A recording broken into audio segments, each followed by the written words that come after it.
I was like, what's going on? I looked up, see her. She's got her phone up. And out of instinct, I just said hi back because what do you say? She did like a circle of the car. I like just was putting my stuff in the car because I was really caught off guard. And my mom, just went to the driver's side. But I loved Blake Lively. Then she followed me to my car. Read the insane encounter that Caitlin claims left her disturbed. This is a follow up to Caitlin, which I shared her story a few weeks back, right after South by Southwest, where this young woman was staying at Hotel 1928 in Waco, Texas, which is an hour and a half away from South by Southwest. She was at a staycation there with her and her mother as a weekend trip to get away. And just all of a sudden, after that weekend, an onslaught of harassment and stalking and bullying started to happen to her on her social media account on Instagram. And she decided to create a TikTok to explain what was going on, because she had no idea what was happening to her. And the crazy thing about it is that she was a Blake Lively fan, wasn't involved in the case, wasn't reporting on it, had nothing to do with the whole Justin Baldoni drama at all. And they ended up doing things to harass her own fan. And now she's had to speak out because it was terrifying for her. We're going to get into the details because it looks like a little bit of mainstream is starting to pick it up. Now, I want to share this with you first. On Instagram, if you guys want to follow her and give her support, that would be great. I followed her, and a couple of content creators have followed her to show her support. But it's Collide with Kait. You can see the spelling there. But this young woman, this is her Instagram where all of the stalking and harassment took place. As you can see, this is what she posts. Family stuff, wedding, her and her husband, very beautiful, beautiful wedding dress. And I would say she's somewhat of let me see, I don't think she's a photographer. I think she's just more of a hobby photographer or an amateur photographer, but I think she does a beautiful job. And this is one reason why she was staying at Hotel 1928. That is Chip and Joanna Gaines Hotel, okay, part of the whole Magnolia property. And it had been on her bucket list, a dream of hers to stay at this hotel. So her and her mother decided to do it that weekend that South by Southwest was happening, but they had no idea about South by Southwest. Again, Hotel 1928 is an hour and a half away from where that was taking place. So they were supposed to do it last year, but she ended up having a miscarriage. All right. And so then they delayed it until this year. And it happened to fall on this weekend. And she wanted to her thing was, I'm going to get photos of this hotel. And she wanted to really, play it up on her Instagram account, because even if you see how she does photos, even before she went to stay at that hotel, it kind of has that Chip and Joanna Gaines look, like that Magnolia look. So this was a dream of hers. And we're going to get into the story. Sorry, I'm bouncing around a lot, but I'm trying to find a specific post. Okay. She was there to get the photos. Okay. And to just celebrate her moment. Her photos were so good. There were some of the people harassing her were saying that these were stock photos, but they're not. They're her own photos. And I think she's done. I mean, it looks editorial how well she's able to, photograph even tiny spaces, little bathrooms and all of that, and catching the details. Beautiful work that she's done. Okay, so this is her passion. Photography is her passion. That whole Magnolia brand, that look is her passion. I just want to show you this because it's very important to understand she was not a content creator. She only created her TikTok because she could not figure out what was going on with all of the harassment she was receiving after she did this whole thing. All right. Now, she experienced some things when she was staying at the hotel, which we're about to get into. But that was not the premise of anything that she was doing. She was a Blake Lively fan. Okay. So let's get into the details here. Scandal hit Blake Lively just can't catch a break. As the ugly legal war between the actress and her Ends With Us co-star Justin Baldoni rages on, the Daily Mail has been made aware of another apparent feud, which bizarrely enough involves an icy encounter between Lily and one of her fans in a Texas hotel lobby. Caitlin Cooper, 27, from Houston, has been delighted to discover that she was staying at the same luxury hotel as the 37-year-old Gossip Girl star on Saturday, March 8th. When staff at the Hotel 1928 in Waco let slip that Lively was in their midst, Cooper, who enjoyed a weekend trip with her mother, waited in the lobby in the hopes of catching a glimpse of one of her favorite Hollywood stars. The Daily Mail has reached out to both Lively and the hotel for comment and has not heard back despite multiple requests. Lively had been in Austin the day before the South by Southwest Film Festival, promoting her new movie, Another Simple Favor, alongside actress Hannah Kendrick, with whom she is also alleged to have bad blood. Yeah, I had reported that on YouTube, and then if you guys remember that whole saga, I went over on X and just shared that Blake and Anna can't stand each other and was reporting just on the whole weekend. Then Paul Feig, the director of Another Simple Favor, he decided to clap back with me. Clap back. I'm on cold medicine, guys, because I'm sick, so forgive me. Clap back at your girl. And not just in response, like a response to my post. No, he posted it to his account, and said, no, you're wrong. When I was reporting on a Daily Mail story and a story that had been in other publications that Anna and Blake can't stand each other, that Anna Kendrick does not like Blake Lively, and that Blake was terrified to do the whole red carpet. And so he clapped back. Then I provided receipts, and then Andy Signor entered the chat to defend me. I love Andy over at Popcorn Planet. I hope you guys are following him. He's wonderful. He is just as authentic in person, knowing him behind the scenes as he is, as you see him on camera. And he came in and he said, Paul, are you saying that this is not true? Well, you're lying, because your own crew have told me that they can't stand each other. Now, he got a whole lot of other tea that I'm going to wait for him to expose, because he's actually doing a full documentary about this entire case. So make sure you guys are following Andy and Zach Peter, who I did a collaboration with last week. He's another wonderful creator here. But okay, so there's Caitlin. Okay. She has such a cute baby face, right? I thought she was much younger than what she is. I was surprised to see she was 27. I was like maybe 23 or something, 22. And then, okay, so going back to the story. Sorry, that was a side note.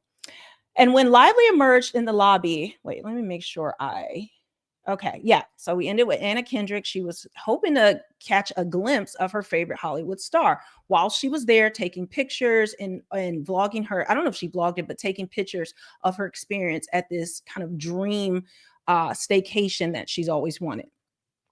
So, and when Lively emerged in the lobby from the elevator bank, Cooper whipped out her iPhone and captured the moment on video. Really, she says, so she could brag about it later to her friends.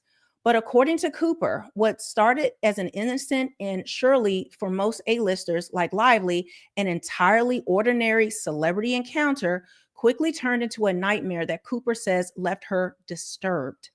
Among her many claims in the allegation that Lively retaliated to being filmed by following Cooper and her mother when they left the hotel the following morning, and even noted her car's license plate number. Cooper also claims that someone from Lively's team later tracked down her social media account, viewing her Instagram stories. In an exclusive interview with the Daily Mail, Cooper told the whole story. We got wind that there was a VIP staying at the hotel from the front desk people when we walked in. They were chatting with each other, and there was this energy in the air that something was going on, Cooper explains. A female staff member told us if we hung out and stuck around, we might see this person. So obviously that sparked our interest, as it would for anybody. Cooper says she and her mom had dinner at the hotel on the Saturday, and it was their server who identified the VIP guest as Lively, who was apparently visiting for a meeting with Joanna Gaines.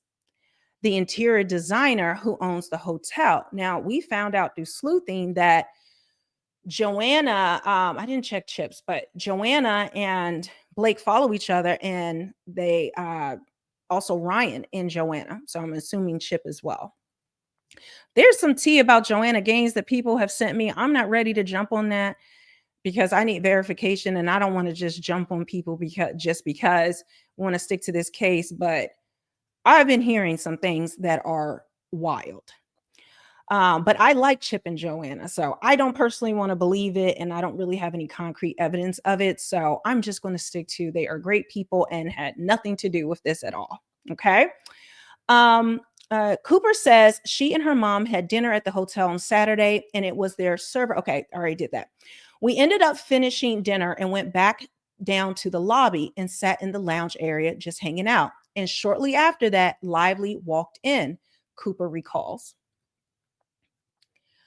I just pulled up my phone and started recording a very brief clip. It was nothing exciting, she says. I wanted to show my friends. I've seen the clip. It's like very, like, you could tell she didn't really want to like intrude. She was like far away, and it's just like Blake Lively walking in, but you can barely see it because it's like very short, and you can hear Blake's voice, but you can't really, you could see her a little bit, but it wasn't anything intrusive. It was just very, like somebody's just like, oh, I want to film him, but I don't want to, I don't want to do too much. I don't want to, overstep my bounds. And that's essentially what it was. It was very simple. Cooper's video shows Lively entering the lobby and wearing a white blouse and jeans. Realizing she's being filmed, Lively covers her face with her hand as she walked alongside a member of hotel staff and a security guard. When she walked into the lobby, she was super loud. Her voice was extremely recognizable, Cooper said. I think she said hi to the two people at the front desk. She looked at us, and I believe she spotted us filming her. Cooper said she didn't. Okay, I think this is it. Cooper said she didn't see Blake again for the rest of the evening, though she did spot the actress's four children being accompanied by what looked like a sitter. Then the next morning, as Cooper was loading up her car and preparing to leave, she says Blake approached her outside the hotel. We were loading up our car and I heard someone say, hi. And it was a woman's voice, Cooper said. I looked up and see Blake. She's got her phone up like she's recording me. Out of instinct, I just said hi back because what do you say? This is wild.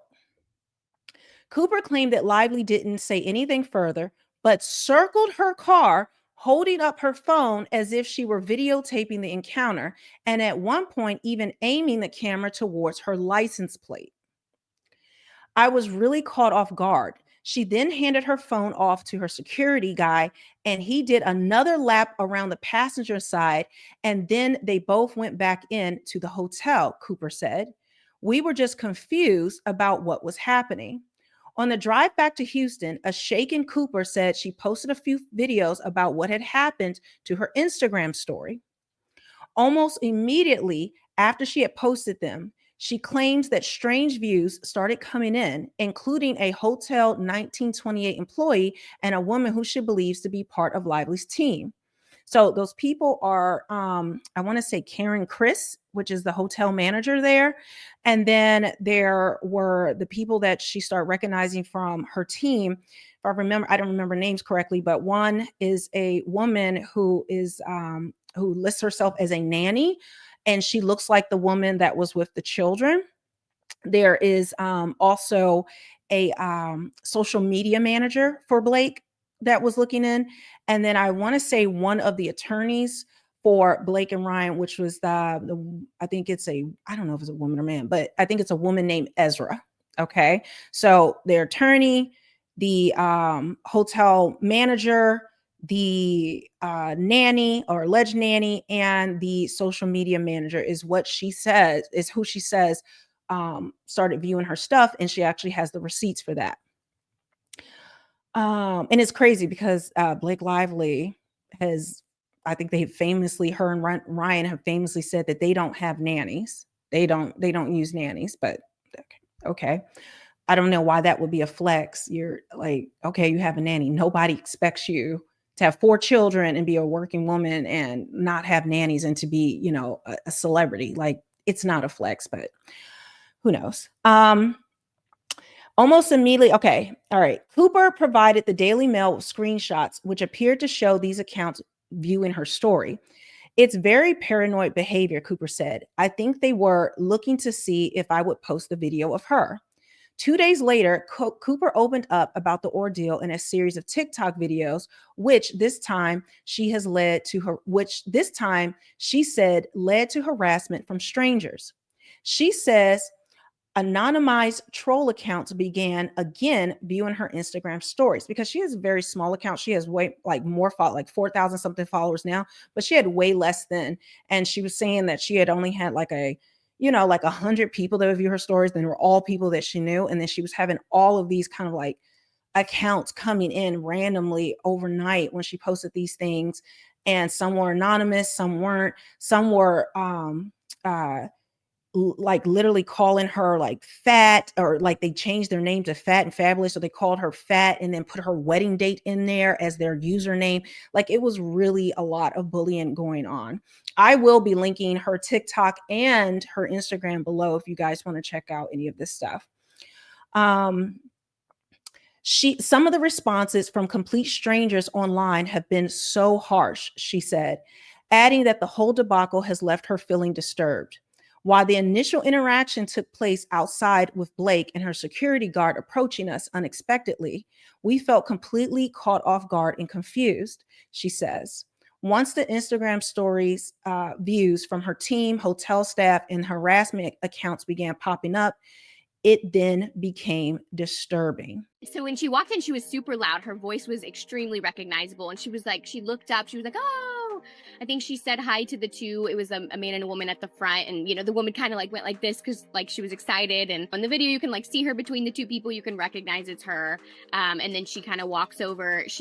I believe she looked at us. I'm sure it was very obvious to her as a celebrity what was going on. She was dressed in normal clothes, like kind of, definitely nothing fancy.